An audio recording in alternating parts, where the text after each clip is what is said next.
people who are hired by newspapers to go and beat newspaper stand owners if they did not sell their paper. Um, he was working for the Chicago Tribune, but he later switched to their rival. And when he was in the Market Street Gang, he met Charles the Ox Riser, who kind of became a mentor for him and taught him how to safe crack. And just like this was like in his later teens, and early 20s. He was arrested for safe cracking and then assault. These are the only two times he was ever arrested though. And then he got out of the Market Street Gang and worked at an inn for a while as a waiter. And there he'd like go through people's coats and drug people's drinks and stuff like that, and then rob them. But then during Prohibition, he became a bootlegger, and that's what he's most famous. Okay, so he was the leader of the North Side Gang, and it emerged from the Market Street Gang, and it was like Jaime Weiss and Bugs Moran that were talked about yesterday. Um, so they began to rule the north side of Chicago and the Gold Coast, which is like the really wealthy area of Chicago. And they ran almost all the breweries and distilleries there after Prohibition. And I read that they almost had like a monopoly like influence just because of all the power they had in the north side of Chicago. They also did some illegal gambling and burglaries, but not too much because they mostly just focused on bootlegging. And O'Banion refused to traffic in prostitution, unlike many of the other gangs. And this is one of the gangs that was part of the St. Valentine's Day massacre. So his major crimes, he knocked out a liquor truck driver and then stole $15,000 worth of liquor, which is now like around 200,000. He did Chicago's first liquor hijacking and stole about $100,000 worth of Canadian whiskey from a railroad yard. Stole about 1,750 barrels of bonded whiskey. He murdered this guy named John Duffy, but they don't actually like murder. They don't actually know if he did it. He was trying to.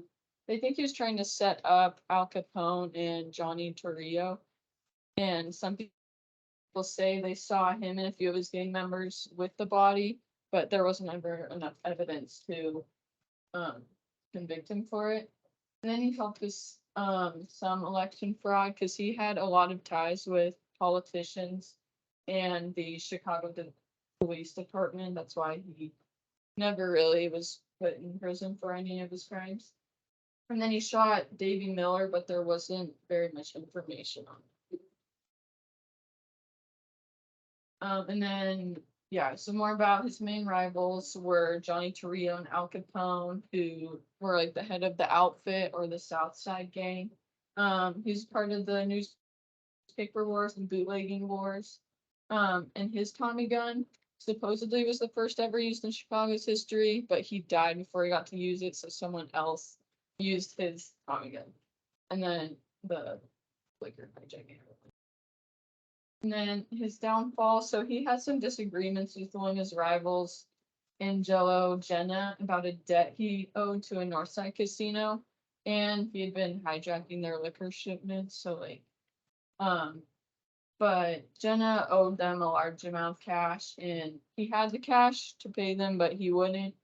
So Banyan demanded that he paid in a week, and but the Southside Gang never tried to like kill O'Banion previously because Mark Merlot, who's this politician, that the Southside Gang had ties to in the Italian American Union, like prohibited it and said don't do this. And but then Mike Merlot died of cancer, and so like soon after that, a few members of the Southside Gang went to his flower shop. He had a flower shop to cover up his operation because he actually like enjoyed doing flower arrangements, and a lot of the gangs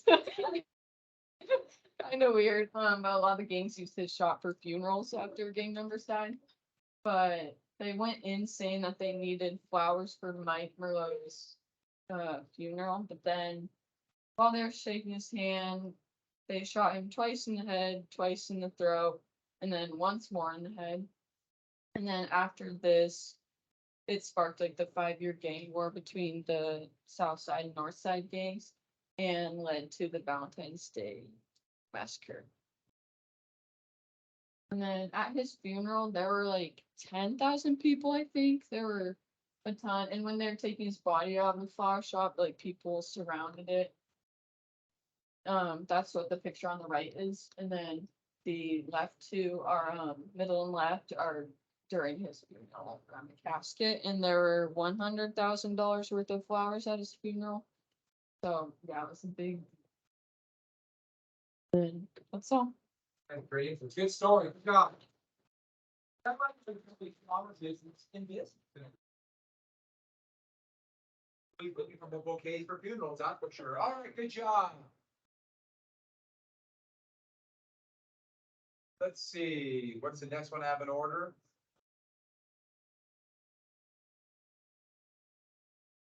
I think we gotta stick with Murder Inc., don't you think, Levi? You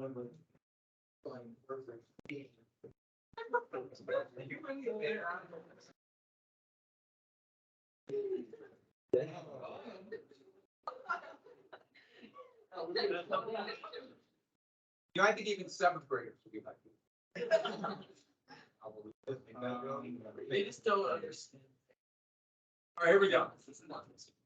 Okay, so yeah, so he was born in Italy in 1902.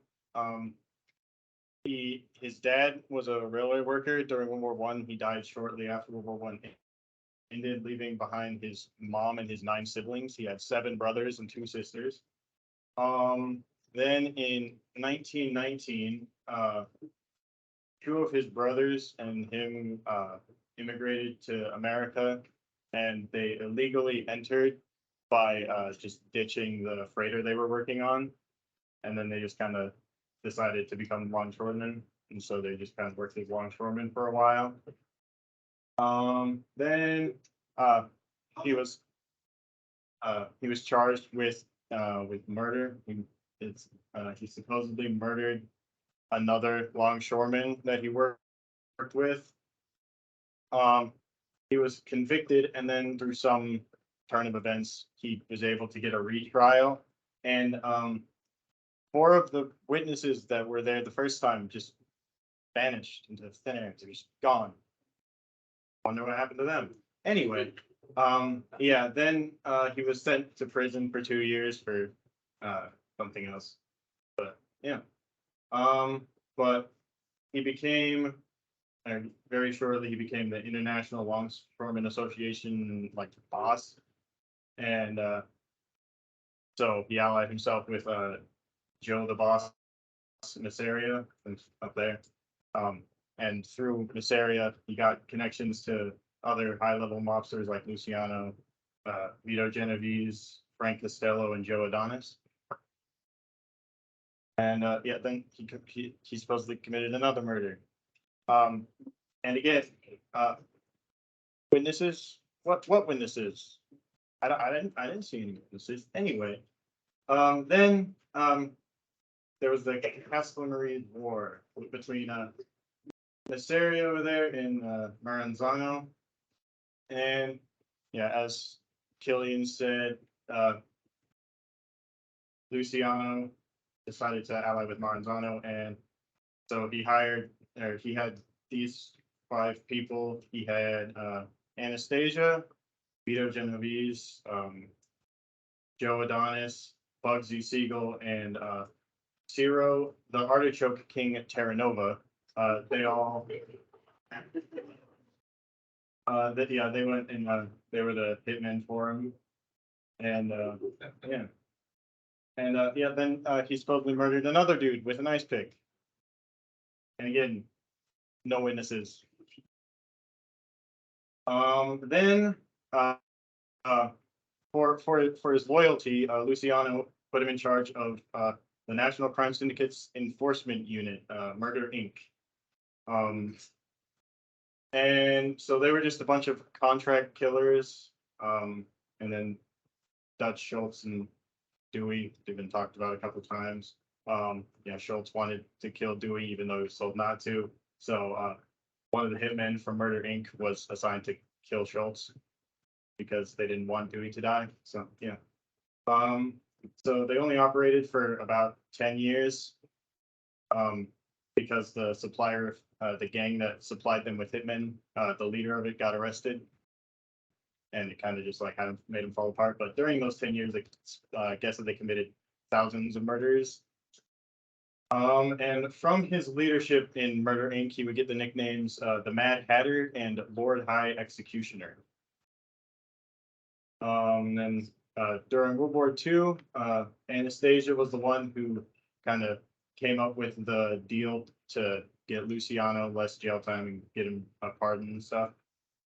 So he was in charge of the whole protecting the waterfront and help the Navy get help from Luciano's people in Sicily. Then he joined the army supposedly to get away from all the lawsuits and stuff that were kind of tearing apart Murder Inc. at the time. And he just kind of trained people to be longshoremen because he did. And so through his job in the army, he was able to obtain citizenship. And then shortly afterwards, he got an honorable discharge and he moved to New Jersey where he bought a dressmaking factory and left all of his waterfront business stuff to his brother. And then, so during this whole time, he was the underboss to the Mangano crime family. And Mangano didn't really like that Anastasia had close ties to a bunch of other high-level mobsters and that they were able to just get his help without consulting Mangano first, because Mangano was his boss, so technically they were supposed to talk to him about it first, but they didn't. So they mysteriously disappeared on April 19th, 1951, and so his brother Philip, his body was found, but Vincent Mangano's never was, and Anastasia never claimed to have killed them, but he did say that they were plotting to kill him, so everybody thinks that he just killed them first. So, so then Anastasia became the head of the family, and so then Vito Genovese wanted to take over the Luciano crime family, and so and he couldn't do that without taking out Costello, and he couldn't take out Costello without taking out Anastasia because they were all kind of helping each other out. So he decided to kind of weasel his way in a little bit with a dude named Carlo Gambino. He was captain essentially in the Anastasia family, and so after a while, they kind of got bold enough to actually try to murder him. So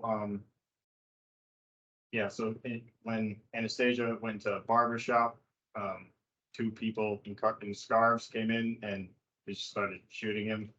And Anastasia kind of got like confused from like all the bullet shots and stuff. So he lunged at them and he hit the mirror in front of him because he thought he was attacking them, but it was the mirror.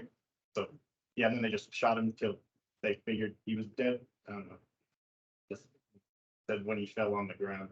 But yeah. And then Carlo Gambino just became the head of the family. It's a great story, and yeah, a lot of blind witnesses, and you got to admit the article. That's pretty awesome. What happened? I want more about the article. Okay, all right, good job. All right, shall be next. I kind of think we need to get away from the Gambino, Luciani, all that chain, and go to a little pretty boy Floyd. He was an outlaw. Oklahoma knew him well.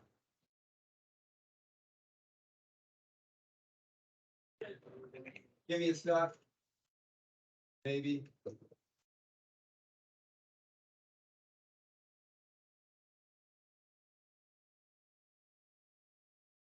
Okay. So, yeah. All right, so this is Charles Pretty Boy Floyd. And I kind of focused on the Kansas City Massacre because he had a big role in this, and it was rather interesting. So we're just gonna go over the history real quick. So this guy's Frank Nash. Oh, good lord, put our notes in there. So this guy had a really long criminal record, and he escaped from prison in 1930 after being in there for 6 years. And however, he was found 3 years later, and he had some friends who heard of his arrest, and he was being transported from, let's say, Arkansas down to Kansas City, or up. Is that up? Anyways, so he's being transported up there through the train, and his friends figured out that he would arrive there at around, I think it was like 7 o'clock the next morning. So all his buddies, they all got together, and they were planning this guy's escape. So this is another dude, Adam Chetty.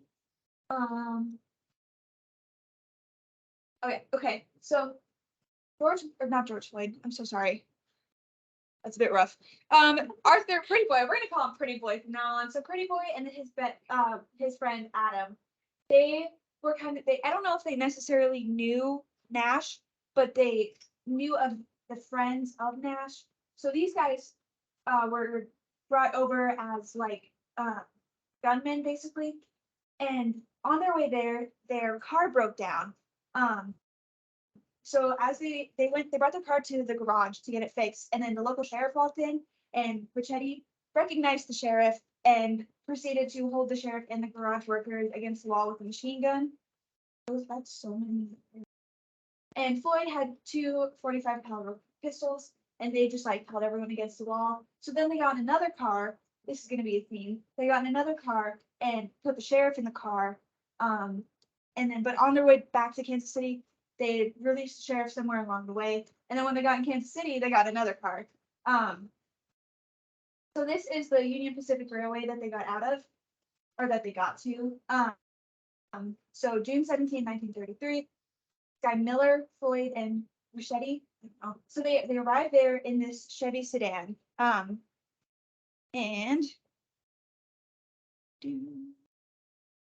they met.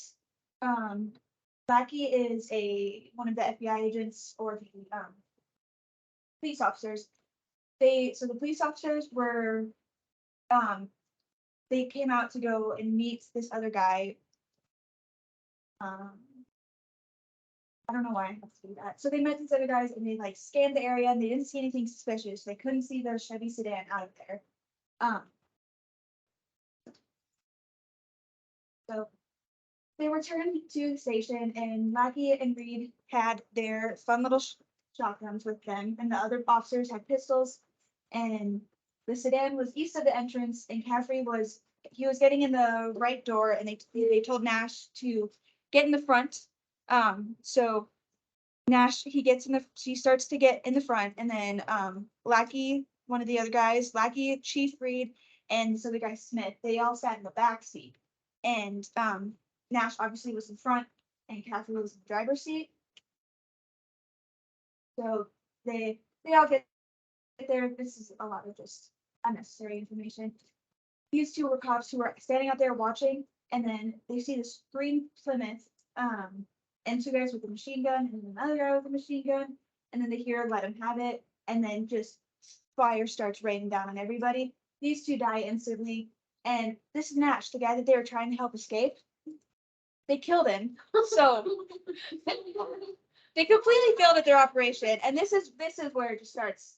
Like, nope, they did not plan for this. This is kind of a little diagram of what happened.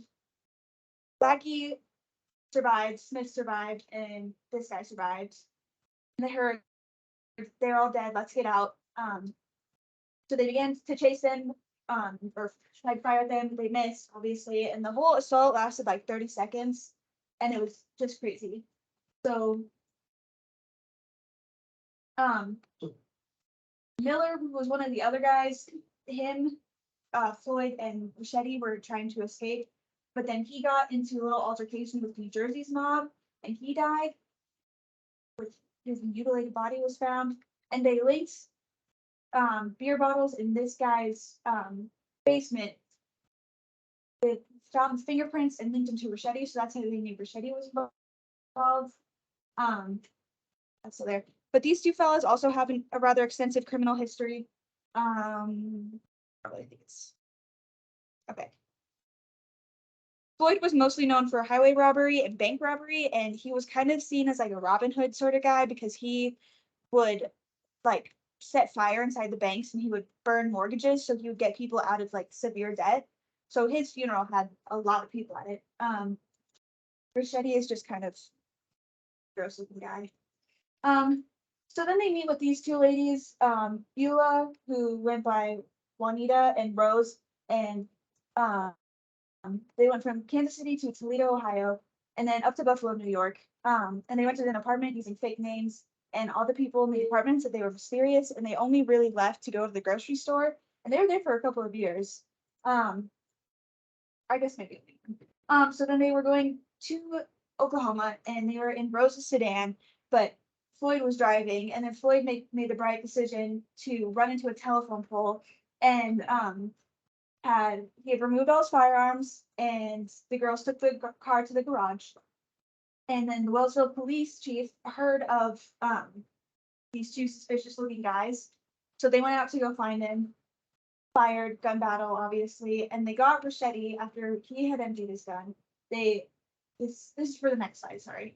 And they did hit Floyd. So then the FBI and the authorities went to this farm, Conkle Farm. It's a weird last name if you ask me. And they had this corn crib, I don't know what that is. And they saw this guy's car like move out from the car and then go right back inside of or behind the barn thingy. So they were like, well, that's a bit odd. So Floyd then he came out of his car and then started firing. And the officers, they hit him really, and they hit him twice. That's him in death. But he was really mostly known for his bank robberies things, but I just thought that the Kansas City Massacre was quite just a fiasco, so I kind of that. So then this was the face mask made from his dead body, which I thought was interesting. And then his gravestone, there, like I said, there were 20,000 people from at least 20 states at his funeral because he was like such a Robin Hood type gangster, I guess. And the biggest funeral in Oklahoma's history. And then there's this band named after Pretty Boy Floyd. And he got his nickname from, I think he was with Rose. Rose nicknamed him Pretty Boy. But yeah, he died after being hit, after killing the person they were trying to help escape, which that was the most interesting. So, cool. Any questions? Yeah, you covered a lot now. The Kansas City Massacre, that would be a few people famous for that. That's a lot. Yeah. All right, good job.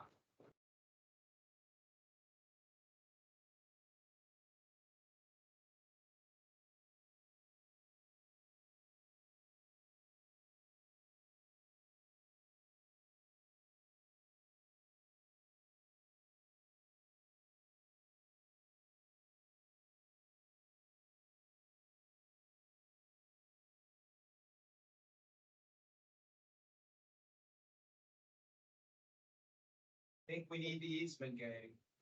Think even. Perfect timing.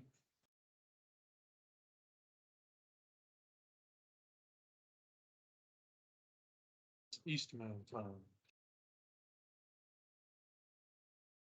So, started my gang, the Eastman gang, started by Monk Eastman. Oh, and so yeah, he was born in New York as Edward Eastman. His father abandoned the family when he was 5, and he was raised by his mother. And I think he was actually pretty like good during his teenage years, but after his grandfather died, he started getting into crime more. And eventually started again. Yeah, he became brutal. He got in a lot of fights, and that's actually where he got his name from. He got into so many fights and was beat up so much that his face just looked like a monkey. And someone said, monkey, monk, the name stuck around. Look at that picture. I don't see any indication he got in a lot of fights. Yeah, no, that guy's. Oh, no, it's actually been broken 8 times. Yeah. So beginning of the gang, it was 1890s in New York, and there was a lot of it started on the Lower East Side, and there was a lot of immigrants and poverty because the Panic of 1893, and also just, immigrants moving pretty poor a lot of times, and yeah, so he settled there and began recruiting people for his gang. Just, I don't know, just like a criminal. And so it was mostly Jewish immigrants, and it got up to 1,200 at one point, so pretty sizable gang. Yeah, and there's his ethnicity was unclear. People say some say it was Italian or he was also Jewish, but he was probably just English because his parents were like already from America. He himself wasn't an immigrant. He was born. So what they did, they started with theft and then they moved to prostitution and eventually got into smuggling and peddling opium because it used to just be a medicine, then it got banned, but people were still addicted. So there was a big, what's the word? People wanted it, and he was there to supply it. So typical gang stuff. That's Lower East Side. That's where the gang their stuff. Some of their fronts. Yeah. So story goes that his grandfather, Monk's grandfather, set him up with a bird shop because he actually enjoyed like taking care of birds. He like caught pigeons and was always just chilling with pigeons. That's a fun Monk fact. He always listed his profession on like taxes and government documents as bird salesman, but he didn't sell birds. I'll tell you that. He generally liked them, and I think I read there was a bike renting business, but there's not really great documentation. So I don't know. Weird combination of fronts to have. Yeah, and they had lots of rivalries. Biggest one was the Five Points Gang, and this heated up to on this shootout, the Rivington Street shootout. 18 Eastman gang members got arrested, and I think 3 died. So honestly, for a giant shootout, 3's not bad. Um, worse than 2, but hey, good one. And yeah, in 1904, Monk himself got arrested, and his 2 lieutenants, they they sort of rose into power and kind of split the gang into 2 factions. It was Max Swerbach and Richie Fitzpatrick, and they were like buddies, but then they hated each other because I think Fitzpatrick killed one of Swerbach's guys, one of his fellows, and then they started to just hate each other. And during their rivalry with the Five Points Gang, they decided to have a truce and stop hating each other, reunite the gang. But then Fitzpatrick got killed, probably during peace negotiations with Swerbach. So not very peaceful. Yeah. So after Monk got out, he decided to join the military under an alias and shoot, blanking. Yeah. It was good for a while in the military, and then went back to gang life after he came back. And he actually joined in his 40s, which is weird, pretty late in life. But so end of the gang, Swerbach got killed, and then this other guy, Jack Zellick, took over, and he just kind of continued their operations with prostitution and theft and drugs and all that. And he got killed in 1912. After that, the gang fell apart. Yeah, and Monk himself, he got shot on December 26th because he got into an argument over money with another gangster. And yeah, bad dude, but he was nice to animals. So that's just one positive. Yeah, Yeah, that's one of the more famous ones, Monk. That's good. Monk. And Kid, do you remember Kid Twist? That was one of the characters in the Sting. All right, good job. All right, let's see who's next. Nice to animals. That's good. Catherine, here we go. Yeah.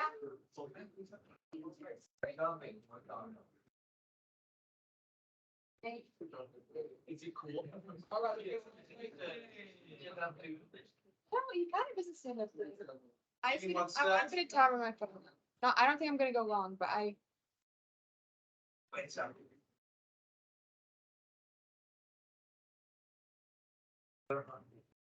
You may. I can go. Yeah. Okay, so my guy is Frank Nitti. To start, he was born in Italy, and his real name was Francesco Nitto, but one newspaper misspelled his name Nitti, and then just everyone called him by that afterwards, and he kind of hated it, but he's when everyone called him Nitti after that. His father died and his mom remarried, and they moved to the United States. And he had a very bad relationship with his stepfather because he felt like, he wasn't like supporting his family enough. And, because Diddy had to like drop, out of school early, I think around like 7th grade, to support his family because like his stepdad wasn't making enough money. And he kind of resented his dad for that. And also in New York, he actually became childhood friends with Al Capone. And he wasn't in the 5 Point gang, but he kind of had some like association like through Al Capone about it. And some places do say that they were cousins, except listened to a podcast and said that they weren't actually blood related. They just were really good friends. So yeah, so then later in his life, he moved to Chicago and he worked as a barber. And one of his customers was Louis Greenberg, and he kind of got into like being a criminal. And he was a barber at day, and then he sold stolen jewelry at night. And then through that, he just became more into crime. And through Al Capone, he started to be into the Chicago outfit. Um, and he started retrieving money. So if someone like owed the Chicago outfit money, he'd like go in and like get it. And through that, he got the nickname the Enforcer because he was very strict. Like he'd give them like one warning, and then he'd say like, okay, like you gotta pay up 4 ounce. So climbing up, he was actually a very smart dude and he was very good with money. People will say that might be because he was poor growing up.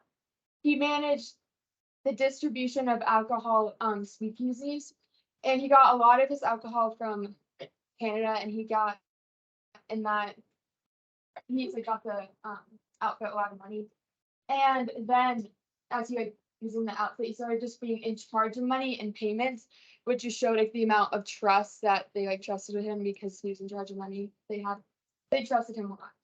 Okay, and one of the things that he was very famous for was before the outfit was mainly they got most of their money through gambling, prostitution, and then but he kind of like introduced them to extortion, and he famously extorted like the movie industry. He had connections with the labor unions, and he would like tell them that like if you don't give us money, then like you're there's gonna be like a riot. And he would also prevent some actors from signing with certain companies unless like they paid them money.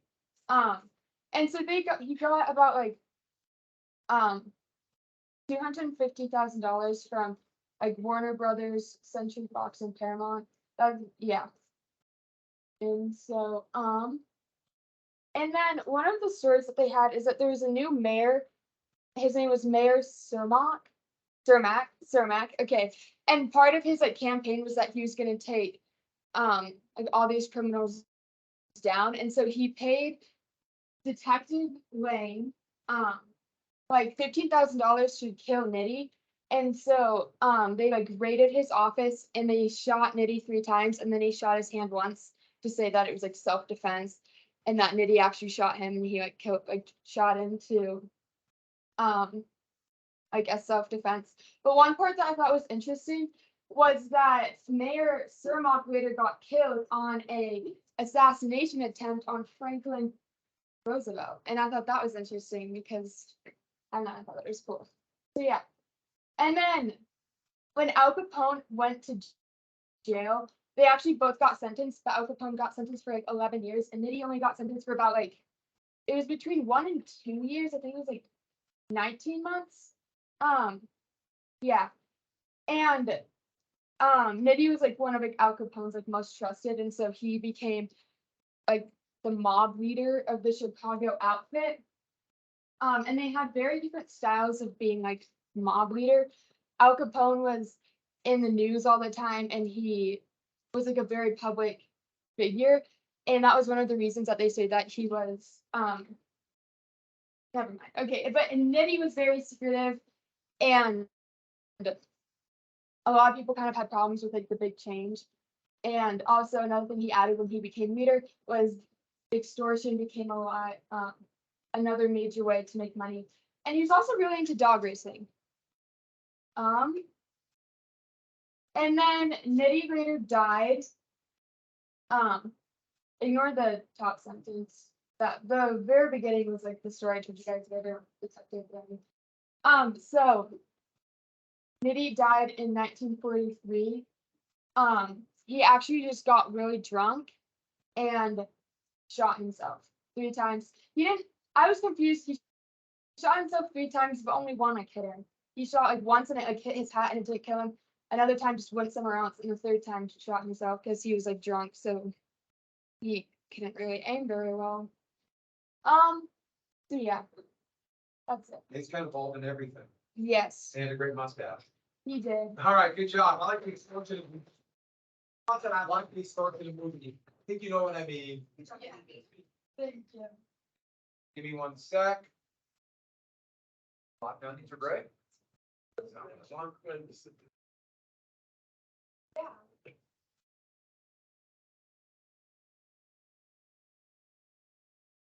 Give me a sec, give me a sec.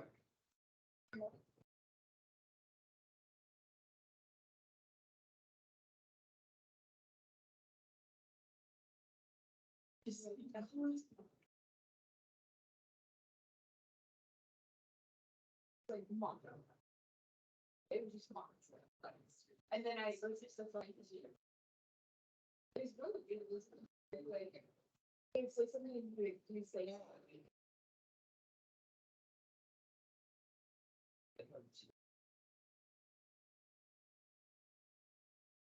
It's not working. Give me a sec. It's the same. From fast. Okay, John, go ahead. Yeah, sure.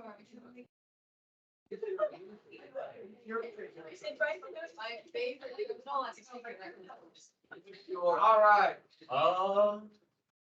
Here we go. Okay, there's not like an actual specific story here. It's kind of a general vague notion of how Sicilian works. Because I can't talk for very long. No, I don't laugh, but I can't. Where's? That's actually not what I wanted. Go back. We are in Sicily, not yet. No, I did it myself. I just wanted to say that if you speak Italian, that makes no fucking sense. I did not just say that. Take that off the record. We're filming this, by the way. I'm really sorry. Let's go, let's go. Okay, if you speak Italian, this makes no sense. They put the article on here. The accents. It does. That's how it works. With the law. It made the same hour. Yeah, That's how you say it. yeah. I don't. It was just this, and then the FBI put this on there at some point in time, but now this looks really weird. I need to stop it. Please. Okay. We're in Sicily. Also, this is kind of where the general understanding of what mafia comes from, not to be misconstrued with like general organized crimes. It's different. And it's not to be construed with like gangsters. It's also different. It's like a specific thing. That does come from Sicily, but don't ask where the word comes from. We're pretty sure mafia comes from the word to bully someone, which is like kind of, but they're like professional bullies. Anyways, you know organization. But how does this happen? first and foremost. So I need you to, like, near the end of, or not really the end, but during the 19th century, this Plato system in Italy was done. And so there was all this property and no one to govern over this property, and the state was kind of loose. So there was a whole bunch of landowners who were just kind of stealing land. And so like, hey, you can pay a guy to protect your land from the other people. And then that kind of would become what organized crime is. Just out of paying for protection for your own land because the state wasn't gonna do it. Like that was the whole thing. The state wasn't doing it. And so they're making it a private deal instead. And so it was really big in agricultural areas, but it would move to more urban areas. But anyways, another thing is this is kind of hard to explain really quickly, but it's the need for a third party in agreements. Because amongst, again, like lawyers, but also amongst general business at the time, there was a mutual understanding that, you know, if people wanted to make a business deal, they both knew that they wanted to cheat each other out. And so they would bring a third party in to actually do the business deal. And that was a big part that the mafia played, was actually manufacturing business deals among like distrustful people because they, anyways. So that was a big deal. And it was generally a big deal within the mafia to be having a lot of like third party agreements to always have a witness for something in that sort of situation because everyone's cheating each other all the time. And so to secure profit. You can't really see that picture. Don't worry about it too hard. It's not that important. But I just wanted to make a quick thing about the structure and composition because it's very structured. Is that there's always going to be a couple on top, and then there's like kind of like foot shoulders on the bottom, and they do the most consulting with associates, third party work, being things like that. And the people in the middle are the space. And I want to say that it's like because like all of the gangsters in the United States kind of have like a similar structure, like oh, it's like the boss guy on top. But I wanted to emphasize, I think I did this with you, but these are a lot smaller. These families are there's a lot of them, and they each kind of have their own individual area. It's just a few people per kind of clan here, and so the couple on top will actually have a lot of communication with everyone involved. And there's no like, there's not a lot of prestige to it. They'll literally elect who's gonna be leading the family. Like they get like yearly re-elections and things like that. So it's actually like a pretty close system. But yeah, let's say that they're really small. And I thought it was funny that they're elected yearly. Oddly similar, but I suppose it makes sense. There's a very large emphasis on loyalty, as you might see legal. And silence when being persecuted in all circumstances. You see a lot of people, even in the United States, like when gangsters get brought in or asked for questioning, even if it's to their benefit, they won't say anything because it's part of kind of their code of conduct. This is just generally a 10 commandments. It differs, but this was actually like a list with somebody here for that, and I think it's hilarious. I'm not gonna read all of that to you because a little bit. Again, these guys are really, really structured and they're really kind of close knit together, and so there's a lot of communication and civil relations between other mafias. In the area. Like I said, they each have their own territory or business, and they'll keep that and they won't bother anybody else because making unnecessary problems is not a prerogative. They actually just want to get business done. Sometimes we'll get to unnecessary problems, but generally speaking, in comparison to a lot of kind of the gangster activity in the United States, I would have a lot of this is really very kind of straight cut and but in comparison, there's not as much like actually there is, I'm not gonna lie to you. It's the more classic. How to make it, most of their profit was the aforementioned protection rackets. They did other stuff, but a lot of it was just protecting people who were doing other stuff, so that makes sense. Property issues, defending private property was a really big deal, because people will pay a lot of money for that.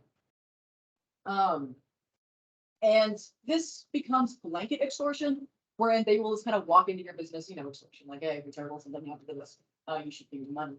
But and then acting as a third party guaranteeing business agreements. Pretty big deal. It's less of like setting up like a business and like selling things and more kind of just like weaving their way into every possible business agreement where they can get a cut of something and see whatever's going on all the time. So they're kind of just everywhere, but not like in like an actual. Fascism's bad. It's bad for the mafia, pretty bad for the morale. The National Fascist Party was really into getting rid of the mafia because if the mafia is running Sicily, then the state isn't running Sicily, and that's kind of bad if you're a fascist. So they wanted to fix it. It was actually really difficult because it's so entwined with particularly like local government that you can't really get rid of it. With everybody, so they kind of do so.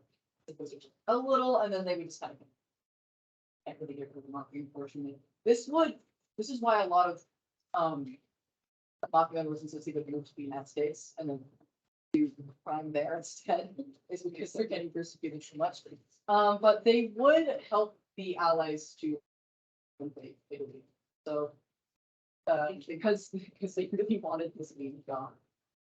And so once Italy was invaded, they would stop doing and this is kind of like a long-winded conversation of like because of communism, which they hated and like spent most of the time kind of with it. They would spend a lot of the time in urban areas to secure their interests better and economies and things like that. Unfortunately, there's a little bit of murder sometimes. And kill statements were pretty substantial. It was almost exclusively within kind of mafia grounds. It was always mafia members of a family killing another family for some kind of reason, like, oh, I want your business, I want your territory, I want something else. There was a couple like massacre situations and not a bunch of but that was that. And I wanted to say that due to the pure amounts of small kind of plans together, it's a really volatile environment and everyone's kind of overstepping into those all of the time. And people get pretty deep about that. And murder was also, because there's I didn't even talk to this, will take too long, but there's a long like hazing process to joining the whatever family you're trying to join. And usually murder is like the last step in it because you can't rat yourself out if you're gonna rat the family up because you also kill somebody. So it works out pretty well. And also like you must be pretty committed. But yeah, it's a lot of hazing as you might imagine. World tour, they're kind of everywhere now. And they either directly people from Sicily. Okay, I'm sorry. Like this is like the last thing. Finish. Okay. You have to go out, but finish up. Okay, so specifically people from Sicily moving elsewhere started mafias in other countries, or they also would have just influenced how organized crime functions kind of everywhere because it's so efficient. Like, why would you not do what they're doing? Particularly in the United States, kind of there's a lot of you're not gonna think things like things in the United States. And also mafia movies. That's why everyone's Italian. Because there's a lot of mafia in Sicily. Yeah. And now we're done. All right, good job. We quite get to you today. We'll be on Monday. Have a good weekend. And it's up to next week again. Yay! I can see it. What's that? I got it. I'll get that. I didn't show you what's that date on it again. Like early May, but like Yeah. before the end. I'll get it done then. Thank you. That'd be a good thing while I do it next time. Goodbye, everybody. Write me your fine work. Yeah. And hang by your thumb. Yeah. Thank you. Things that we do. Job it. We got a lot done today.